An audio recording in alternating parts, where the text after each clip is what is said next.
ಹನಿ ಟ್ರ್ಯಾಪ್ನ ಮಧ್ಯೆ ರಾಜಣ್ಣ ಪುತ್ರನ ಹತ್ಯೆಗೆ ಸುಪಾರಿ ಕೊಟ್ಟಿದ್ದಾರೆ ಅನ್ನೋ ಆರೋಪ ಈಗ ಬಹಳ ಜೋರಾಗಿ ಸದ್ದು ಮಾಡ್ತಾ ಇದೆ.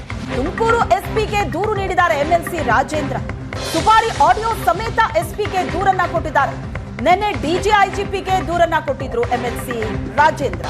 ಹನಿ ಟ್ರ್ಯಾಪ್ನ ಬಗ್ಗೆ ಹೋಗಿ ದೂರು ಕೊಡ್ತಾರೆ, ಸಾಕ್ಷಿ ಸಮೇತ ದೂರು ಕೊಡ್ತಾರೆ ಅಂತ ಅಂದುಕೊಂಡಿದ್ದಂತಹ ರಾಜೇಂದ್ರ ದಿಢೀರಂತ ತನ್ನ ಹತ್ಯೆಗೆ ಸುಪಾರಿ ಕೊಡಲಾಗಿತ್ತು ಅನ್ನೋ ಆರೋಪ ಮಾಡಿ ದೂರು ಕೊಟ್ಟರು.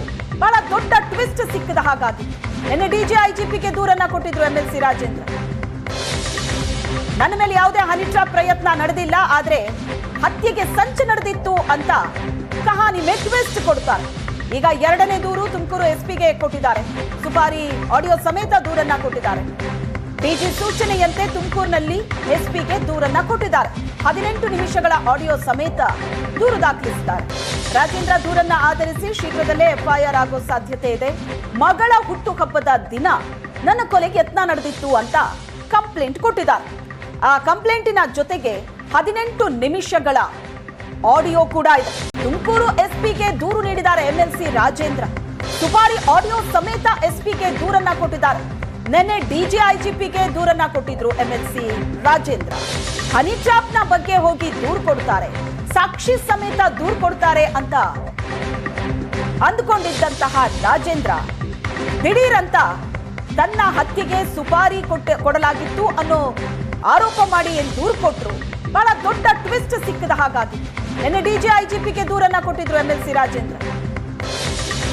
ನನ್ನ ಮೇಲೆ ಯಾವುದೇ ಹನಿ ಟ್ರ್ಯಾಪ್ ಪ್ರಯತ್ನ ನಡೆದಿಲ್ಲ, ಆದ್ರೆ ಹತ್ಯೆಗೆ ಸಂಚು ನಡೆದಿತ್ತು ಅಂತ ಕಹಾನಿ ಮೇಲೆ ಟ್ವಿಸ್ಟ್ ಕೊಡ್ತಾರೆ. ಈಗ ಎರಡನೇ ದೂರು ತುಮಕೂರು ಎಸ್ಪಿಗೆ ಕೊಟ್ಟಿದ್ದಾರೆ. ಸುಪಾರಿ ಆಡಿಯೋ ಸಮೇತ ದೂರನ್ನ ಕೊಟ್ಟಿದ್ದಾರೆ.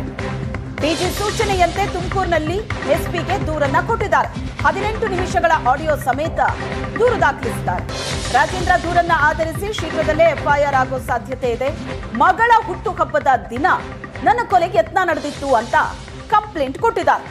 ಆ ಕಂಪ್ಲೇಂಟಿನ ಜೊತೆಗೆ 18 ನಿಮಿಷಗಳ ಆಡಿಯೋ ಕೂಡ ಇದೆ.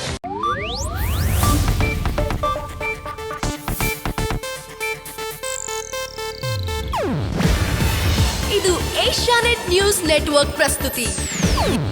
ನೀವು ನೋಡ್ತಿದ್ದೀರಾ ಏಷ್ಯಾನೆಟ್ ಸುವರ್ಣ ನ್ಯೂಸ್.